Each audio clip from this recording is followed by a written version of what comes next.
Hi, everybody, and welcome to another one of our Hpara webinar installments. We continue to dig into some of the issues that are facing Canada and North America in general, and I have two incredible participants here today. I've got Scott Lewis out of Frederick down here in the United States, and I've got Janice Jackson out of Buffalo Trail. So thank you guys both for joining us.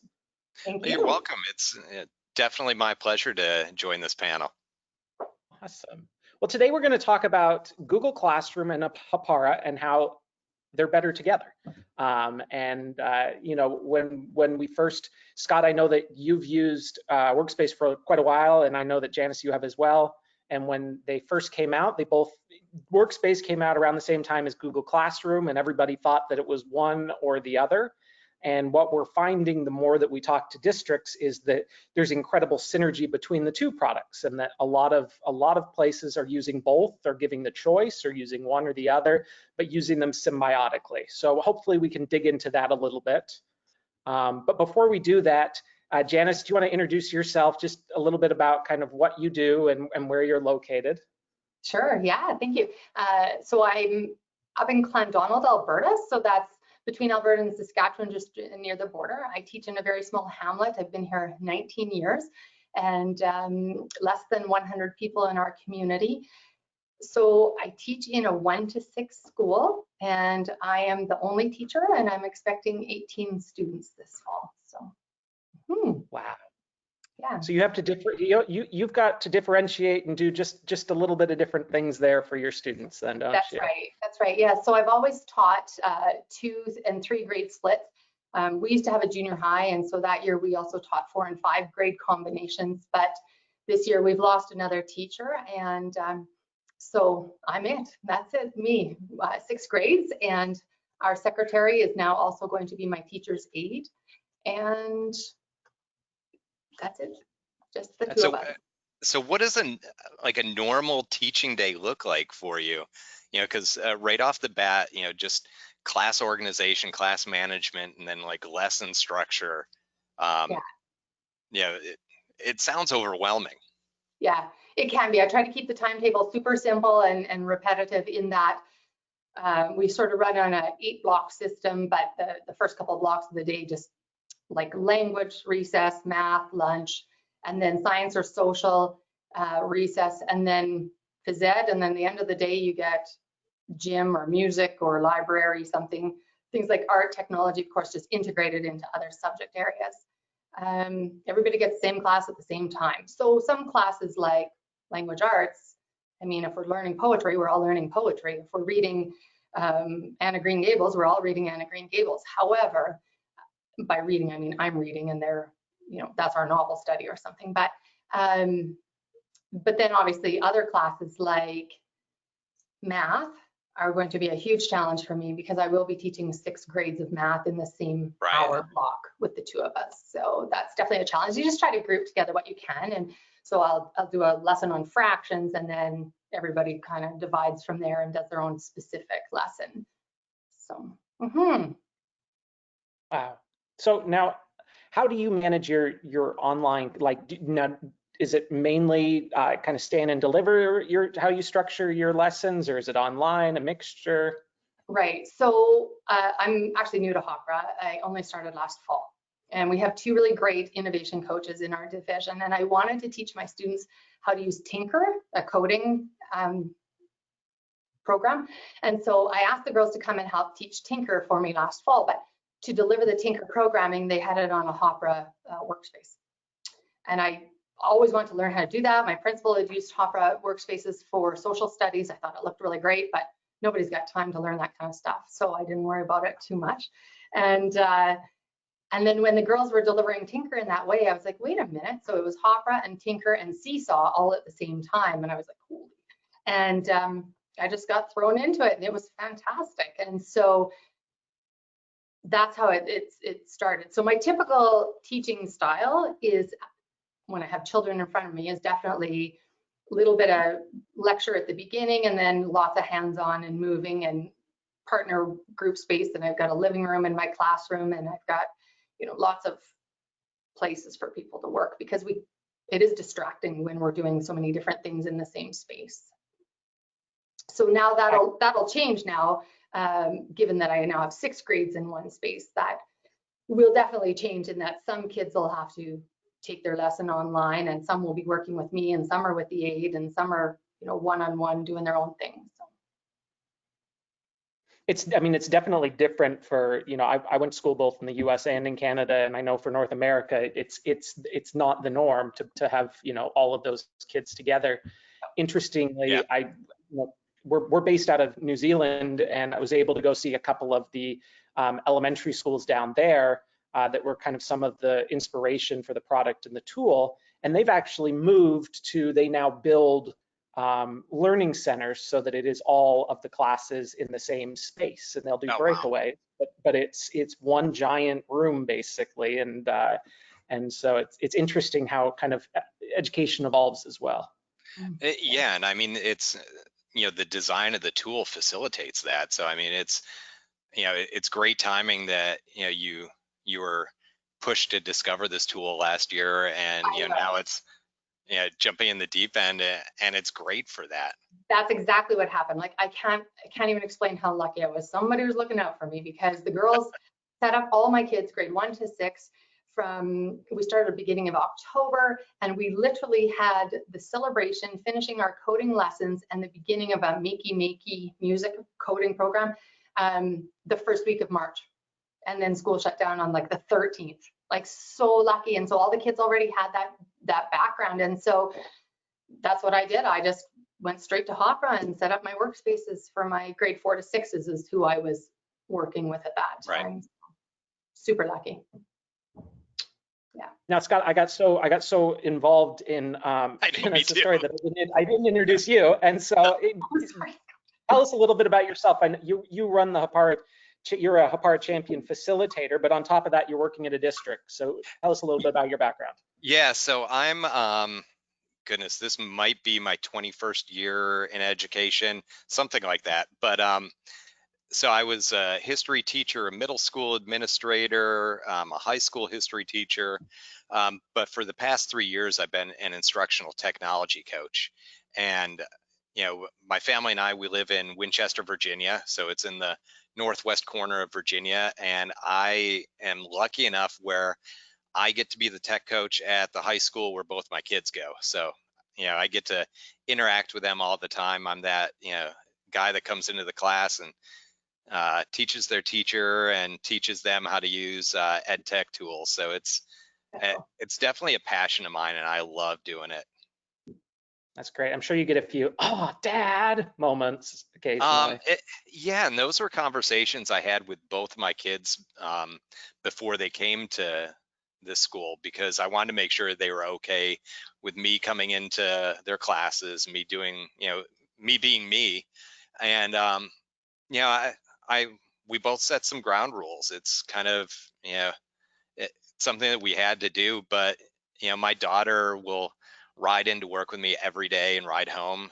It's our kind of little bonding time. So it's, you know, something that I had more fears about at the beginning is actually, you know, made us closer. Oh, that's great. That's really great. And now, how long have you been a Hpara champion facilitator then, Scott? I would say I've been facilitating this course probably since early March, so right before the pandemic. But it's been something, you know, we've facilitated courses here at Frederick County. We've run them locally a couple times, and it's definitely a passion of mine, because I like the pedagogy behind any of these ed tech tools. And so the pedagogy behind you know, the Hpara suite and workspaces, you know, in making, you know, learning visible and making differentiation easy really speaks to me. So it's, I love being able to share with, you know, other professionals just, you know, the magic that occurs with, you know, a lot of these tools. That's awesome. And one of the things for the people watching, one of the components that's a part of every Hpara subscription is that any teacher can register to take one of the 3 levels of the Hpara Champions. Well, they can take all 3, but they got to start at the educator level. Yes. Of the Champions program, and it's incredibly successful. We get a ton of positive feedback because Scott, we put people like you who are educators and who are in the field and using the tool as the facilitators for it, and start to build kind of community of educators. Well, and I think the great thing about this course is that, and the courses in general, is that it really mirrors reality. So it's, you know, good instructional practices, and they really not really force you to adopt those instructional practices, but really accentuate that and really make you understand, you know, the reasons behind, you know, why a tool was created or why you would use it in one of those ways. So it makes it, I think, really beneficial for teachers to be able to do that, because, you know, you have that opportunity to not only, you know, see how, you know, these tools work from a student standpoint, but then you also have that ability to, you know, build a workspace and be able to see it from that instructor standpoint. And that dichotomy becomes really important, especially seeing it from the student standpoint, because, you know, it really makes you start to think about, okay, I was planning on doing it this way, but that really doesn't make sense because I've seen something presented that way and I didn't really like it.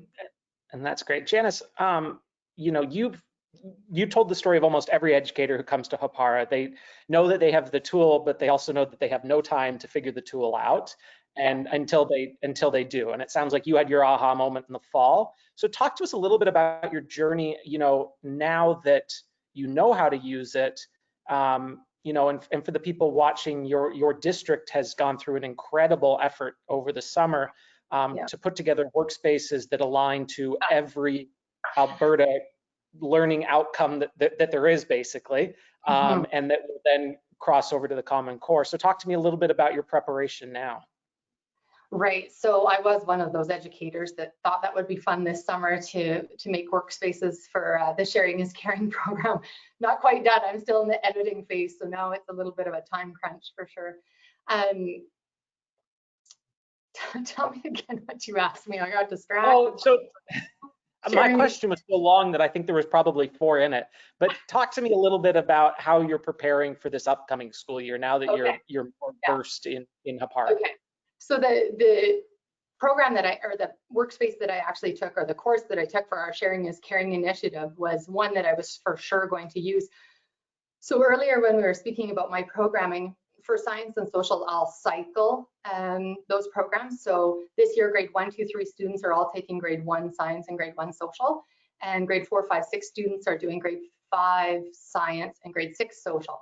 So I was sure to choose a curriculum that I would be using this year. My secretary, now a teacher's aide, has never worked in the classroom before. And so what will happen is I will be responsible for planning everything and marking, grading, but I will leave her primarily to be teaching like grade 1, 2, 3 science. And so by creating this workspace, it's already done. Well, this one course has 20 workspaces. I broke it down so that, you know, people who want to copy it don't have to copy the whole massive. They can take the bits and parts that they want.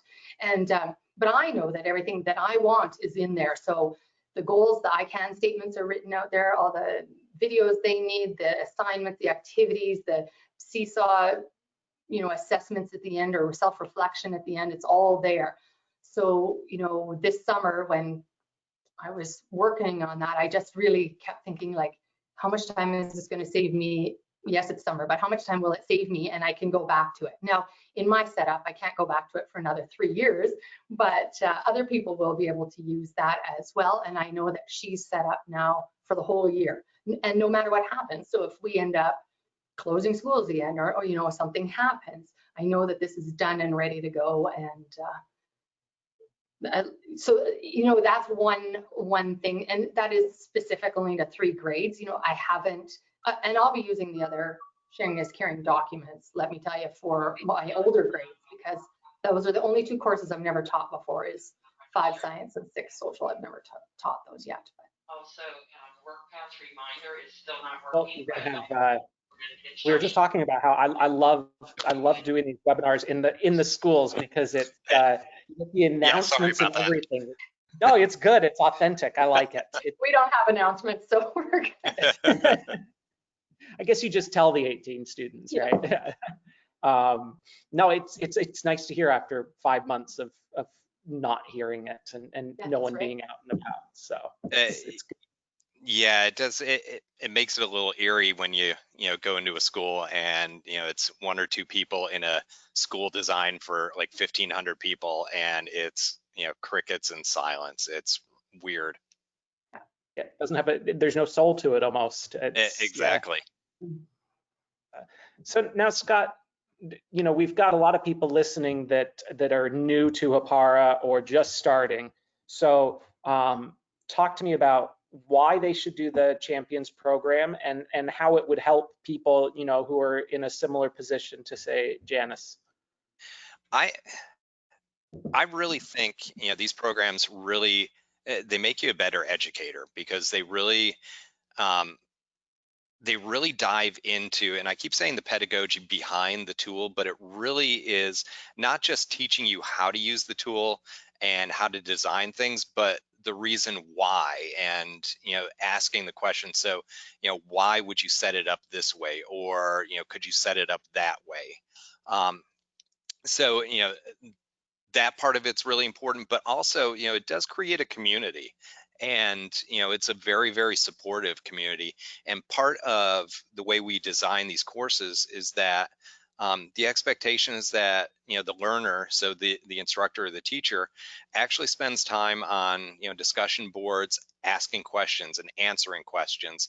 And a lot of times, if a student has a question and they post something on the message board, it's answered by another student, or even a past student, before one of the facilitators gets back to asking or answering that question. So I think it's that group dynamic and that group intelligence really comes into it. But I think not only with the pedagogy behind everything, but that ability to create something, that ability to explore something in depth and try things out, really makes these courses truly important, because a lot of times professional development for educators is sit and get, and it's we're going to show you how to do something, we're going to explain how to do that, and then here you go, go out and do that.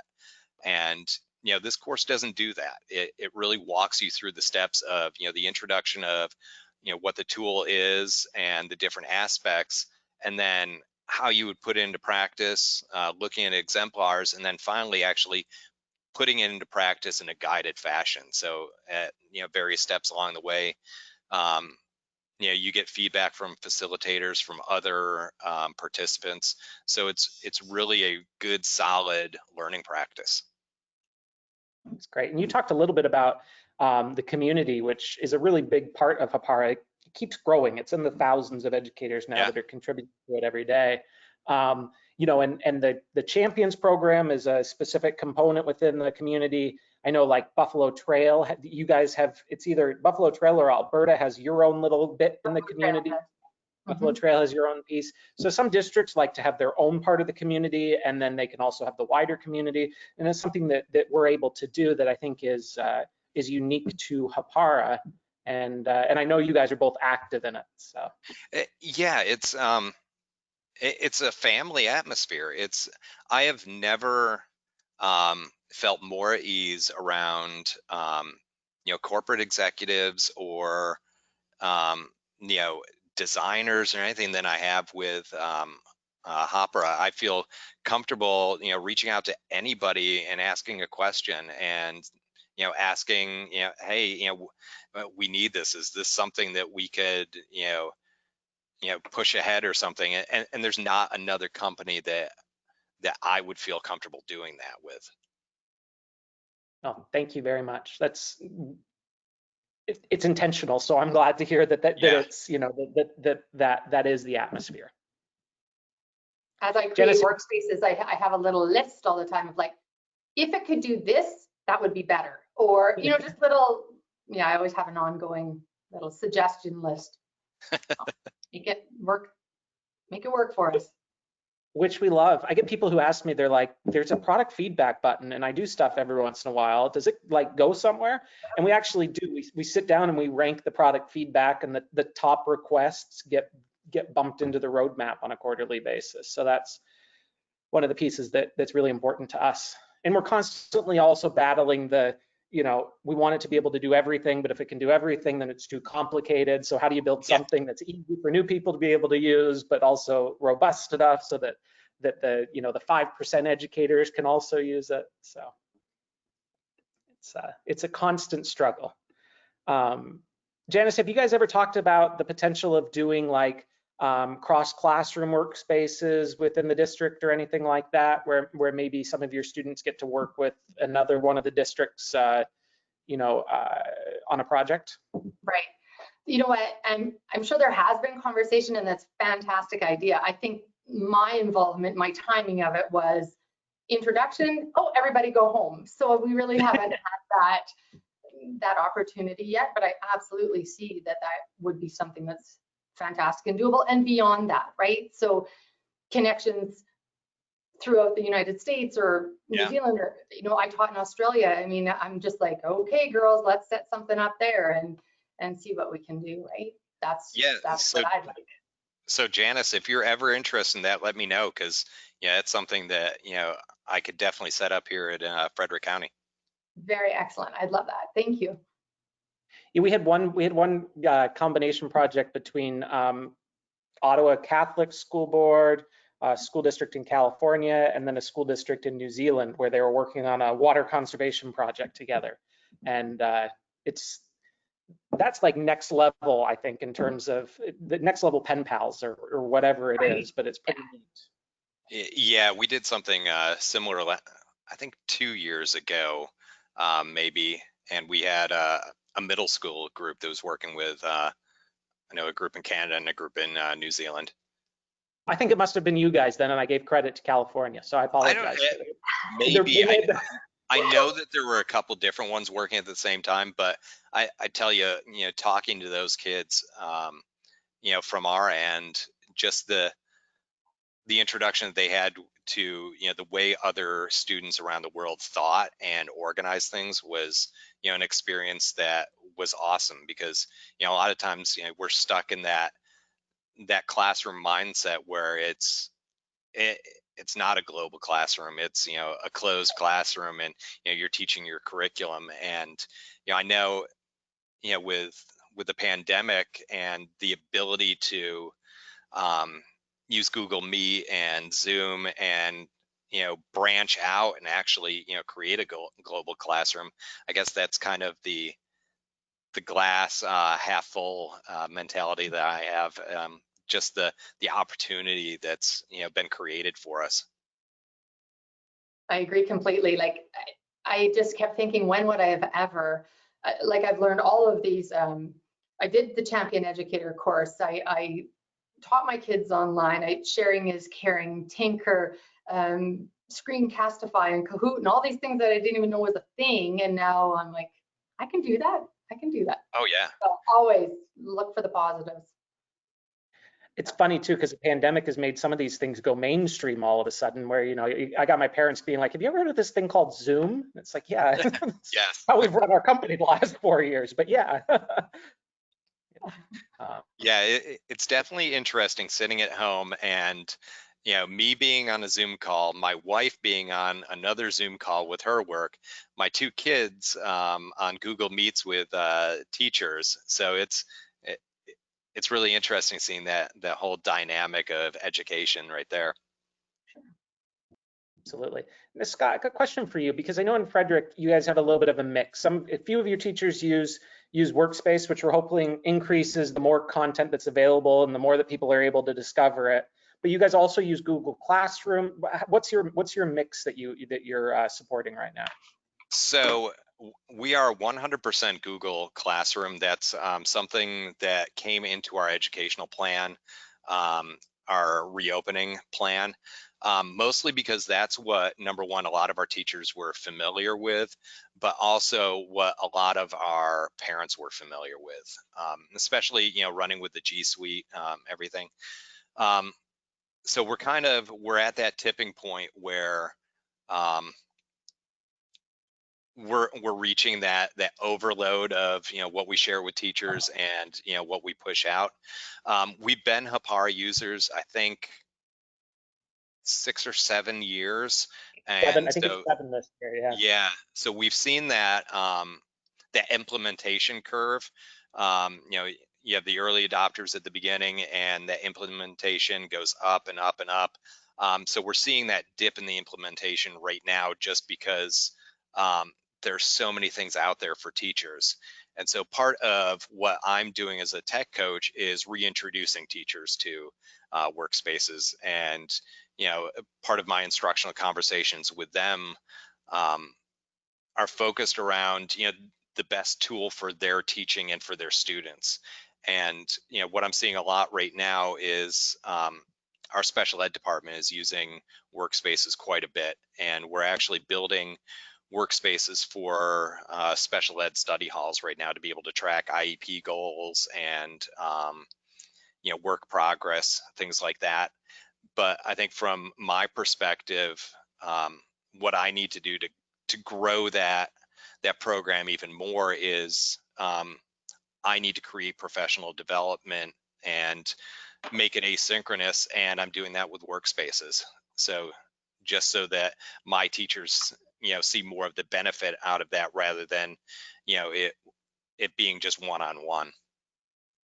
And I think one of the limitations with Workspace was always like, you get in there and it's this kind of blank canvas, and it's where do I start? And Yeah. so, Janice, I think with a lot of the work that you guys are doing, which, the curriculum's not that much different, there's alignments to the Common Core. Hopefully it helps kind of bring more people to the table and encourage more sharing.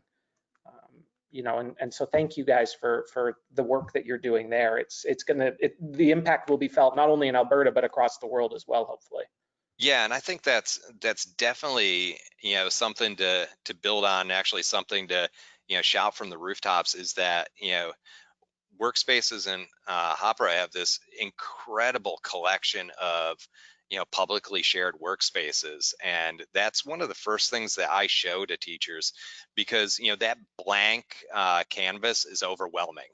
And it seems kind of weird to say that something blank is overwhelming, but building that from scratch is overwhelming. And if you have a template or something to be able to look on and say, oh, okay, that's a great idea, I can bring that in and then add something to this, add something to that, it makes it much less overwhelming.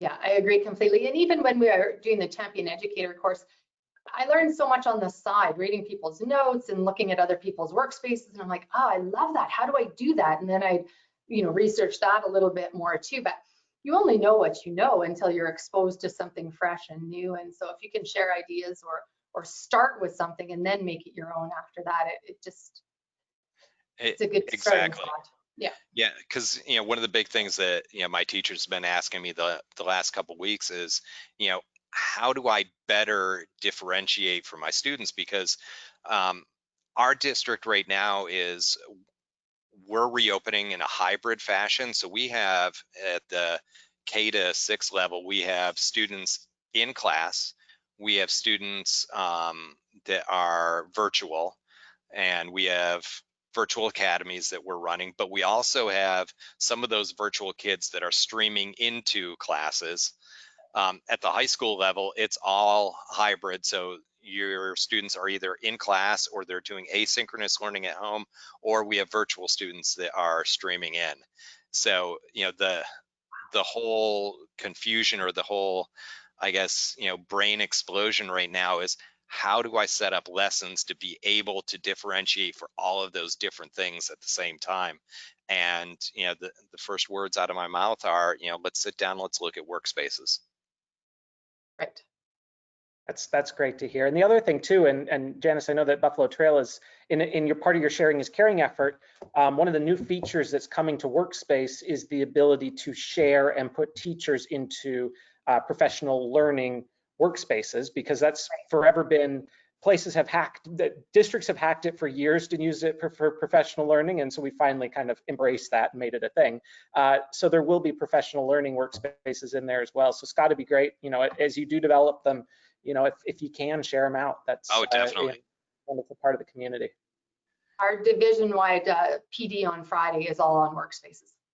So our two innovation coaches, I just had a Google Meet at 10 a.m. because I'm looking after or hosting one of the groups, and so that's how we're going. And they have choices between 2 of the Champion Educator courses, a couple of Google Classroom courses, a Seesaw, and concept-based learning book study throughout the year. So not just a one day, like you said, asynchronous learning. Just here's our starting spot. We're going to meet again in March, but between now and then on school PD days, this is your workspace. So we're there.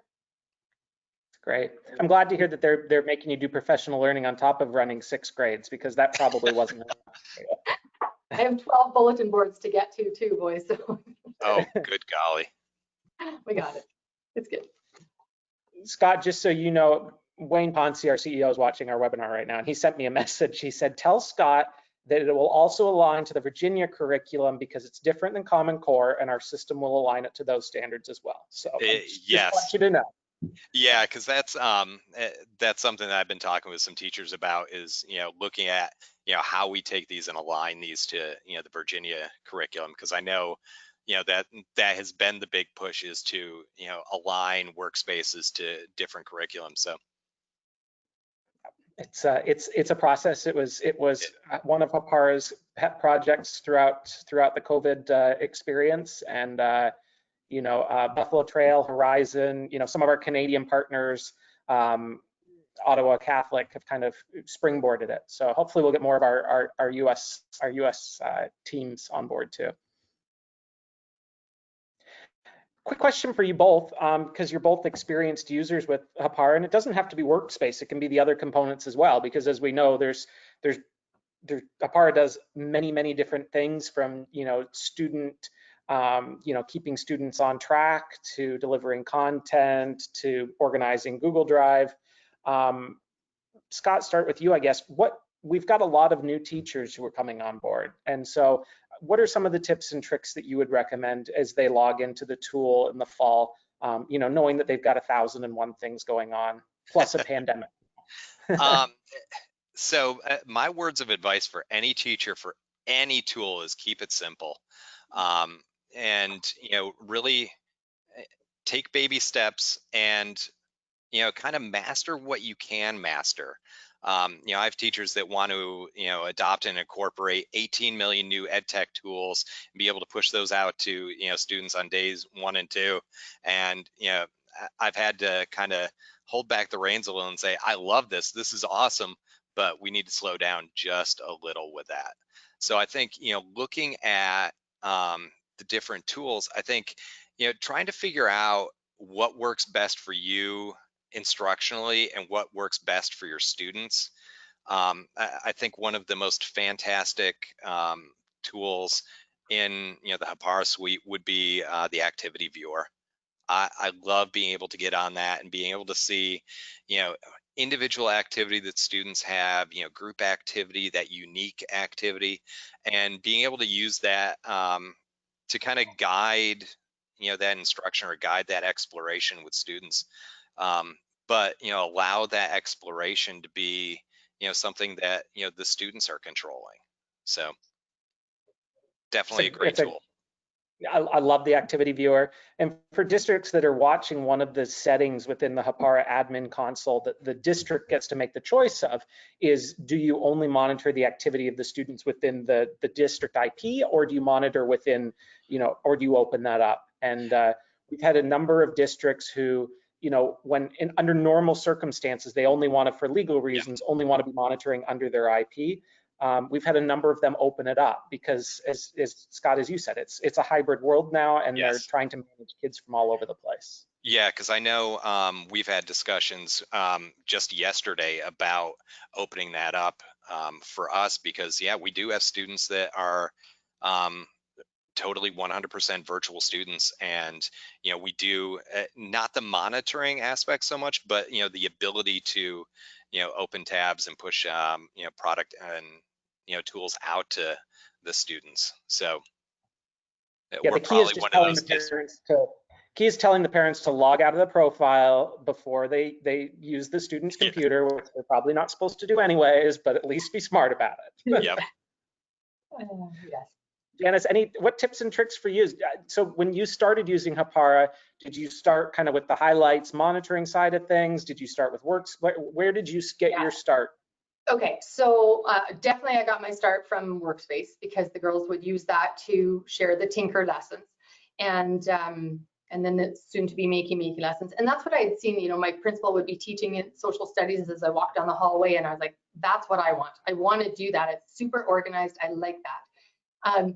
I do have a little experience with the dashboard side of it though, because the vice principal of the other school called me in when he was teaching my kids and said, here's what they're actually doing and here's what they're supposed to be doing. So that was my first experience with dashboard. I was like, oh, I didn't know that was a thing. So I will definitely be using dashboard, I think, this year though. I mean, I can't be everywhere. And so if I send those kids to the next room to be working on something, I need to know that they're working on that something. And I might have dashboard right up on the smartboard. So if I'm running a reading group at this table, I can just look at the smartboard and make sure everybody's where they're supposed to be, even if they're next door in the next classroom. But I'll be using that. So my advice to people, certainly, I agree with you, Scott, start small, like really small. Yeah. Just do what you can do, start slow and ask questions. So find one person, whether it's our community or my innovation coaches or my principal across the hall that used to be there, and we don't have an on-site principal anymore. So, but just find somebody that you can ask questions. So at the beginning, like I was trying to upload PDFs in there and then have kids complete a PDF. Well, you can't type in a PDF very well, and just like you have to learn the new way to do it, and so you have to ask questions and just start slow and small. Start with one course, something simple. Yeah, and I think, we're so used to wanting perfection and wanting it to be perfect right off the bat. And that's been my other mantra to teachers is, the expectation isn't perfection. The expectation from me is that, we're trying these new things, and it's okay to push our boundaries and push our comfort zones, and it's okay to fail. And when you get to that sticking point where you're lost in the tool, or you get to that point where you can't go any further, then ask those questions. Come find me, and we'll discover it together. That might be my quote of the year right there. The expectation isn't perfection. I think I'm going to put that on the board. Yeah, and it really is, and that's such an important message for students too, because it's that zero sum attitude where if it's less than an A or less than that 100, it's not good enough, and we don't respect the journey anymore, and we don't respect that learning process anymore, because learning is, and I'll get up on the soapbox, but learning is that journey, and it's trying things and failing and trying it again. And I think hopefully a lesson that we get out of teaching in a pandemic is that we do need to push our instructional boundaries and really figure out how our students learn, and get back to that joy of learning. I think it's incredibly well said, and we find that with a lot of our teachers. I think we just hit 100,000 workspaces, which is insane. Oh wow! About 70% of them haven't been shared or private. So it's copies, it's different things. But that's what we run into and that's part of the reason that the Caring is Sharing program is so important, is that we want them to share it. It doesn't have to be perfect. You get some of the workspaces are works of art. Like there are people that can do things that to be honest with you, I don't think our developers even knew you could do in Workspace. But some of the gems are it's within the content. It doesn't have to be beautiful. It doesn't have to be perfect. Share it, and people will grab it and use little bits and pieces and bobs and kind of Pinterest their own workspaces together. And then you've got it, and you've got it forever. Yeah. It's in your filing cabinet, basically, to be able to send out. Yeah, there's always somebody out there that needs something that you can put out there. And so, definitely, making those workspaces public really adds to that, collective wisdom. I was on with another teacher from Buffalo Trail 2 days ago, Janice, and he was talking about how he's also a phys ed teacher. And so one of the things that I thought was fascinating was you guys are taking like all of your phys ed and putting it into workspaces, which when I first heard, I was like, I don't even know how that's a thing. But once he started to explain, like, being able to do the nutrition or track, student activity from home, and being able to do all of those things, it's fascinating how you guys have been able to use that for those courses as well. It's very exciting. I haven't heard that one yet either. Like I said, there's lots of workspaces I'm going to be using because I teach that too. So that's very exciting. Yeah. Well, I think we just hit 3,000 in Alberta or something crazy like that have been aligned to standards. So you've got a few of them that you can go through. From that's good. Super. Awesome. Well, thank you guys so much for taking the time to just kind of sit down and have a conversation with us. I know for the schools that are watching, it's invaluable to hear just how other people are using the tool and authentically just about the fact that, you don't have to be perfect and just give it a start somewhere. And so kind of final thoughts, Scott, I know that I think in August, we actually filled capacity on the Champions program, which is incredible. Final thoughts on the Champion program as one of the facilitators. Why do people need to do it within the next couple of months? It really gives you a good look and a good entry point into how to use the tool effectively. We recently revamped the entire course, so it's very different than what it was before, and it really goes more into depth on not just the way a workspace looks or how to use these tools, but why you use them and how you use them to create a good digital citizen or a really good classroom relationship with students and with teachers. So I think if you have districts or schools that are doing this, it really should be part of a professional development option to push that out and have teachers participate in this. And hey, they paid for it already, so they might as well, right? Yeah. And Janice, final thoughts from you. What do you hope to achieve next within kind of your journey? And I know you took the Champions program, so do you have anything that you would tell prospective teachers? Well, taking the course was fantastic. Just like Scott was saying earlier, the PD was authentic in that what we were creating and doing in that moment is something that I was actually going to use the next day or at the same time as it was being created. It's not just a theory lesson, it's actually I was making it to use it right then and there. So that was really great, helped me understand the program better. Next steps for myself, I'm signing up for the second level of it, this starting on Friday. So I have to host this one, but I'll take the next one at the same time to go throughout the year. And then one of my goals for my own self this year is taking sort of concept-based learning, right? So taking grade 1 to grade 6 and looking for a common theme. So for example, in science, when I'm doing plants in grade 1, well, plants goes all the way through in every science curriculum. And so how do I make a 6th grade workspace? That's my thing, and differentiate for those. It can be done, so let's see. Yeah. Oh, I would love if you could share some of those workspaces with me. I would love to see them. Yeah. Okay. Well, so far there are only 3 grade spaces, not 6 grade spaces, but I'll see what I can do. Awesome. That's great. And the nice thing too with Champions program is the facilitators are from the United States, they're from Canada, they're Kiwis, they're Aussies, they're, wherever we've got kind of major hubs, we've got facilitators. And you don't necessarily, just because you're teaching a Canadian school doesn't mean that you won't have a Kiwi, facilitator, which I think is part of the brilliance of the program is getting that international perspective. Yeah, and I love that interaction with so many different teachers from around the world because you really reading some of the reflections and then giving feedback to a lot of these teachers, you really get into you know, the mindset of, you know, how different educators around the world handle things, and, you know, the different viewpoints into like education and things. So it's been awesome for me as, you know, a professional, just to be able to interact with, you know, different teachers and see those viewpoints and realize, you know, how, you know, other people are thinking.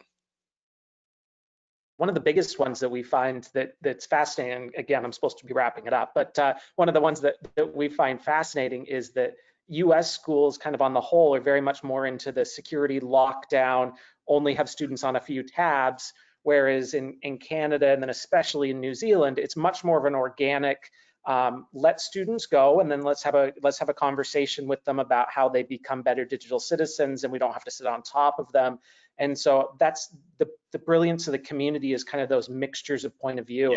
Yeah. And finding ways to use components of Hpara like highlights, which could be a policing tool or could be a, you know, a digital citizenship tool, and finding this brilliant blend kind of between them. Yeah, and it comes down to reframing the conversation with students, and, you know, reframing the conversation with teachers as well. And parents. Yeah. And parents, absolutely. So, well, thank you again to all of you guys for taking the time to hop on with us. Best of luck at the start of the school year. Janice, best of luck with 6th grades. That's it. I'll check back in because I want to hear how it goes. I think Oh, yeah. We'll see how it goes. You're going to do great. And so everybody stay safe, and look forward to speaking with you guys again. I'm sure that we will as we all continue down this journey. All right. Thank you. All right. Bye Take now. care, guys.